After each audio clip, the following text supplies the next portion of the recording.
Welcome to today's tutorial. In this video, I will show you how to disable comments on a post in the Band app. Sometimes you may want to share important updates or announcements without allowing replies. First, open the Band app on your phone. Next, find the specific post you want to adjust and tap on the three dots located next to it.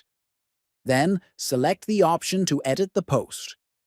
At the bottom of the screen, you will see a settings icon. Tap on it to open the settings menu for that post.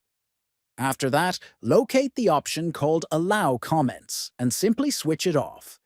Finally, confirm your changes by tapping OK in the top right corner, and then tap OK again to save the post.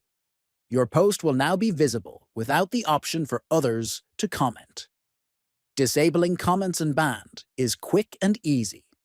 By following these steps, you can control engagement on your posts, making sure your updates are shared clearly without distractions.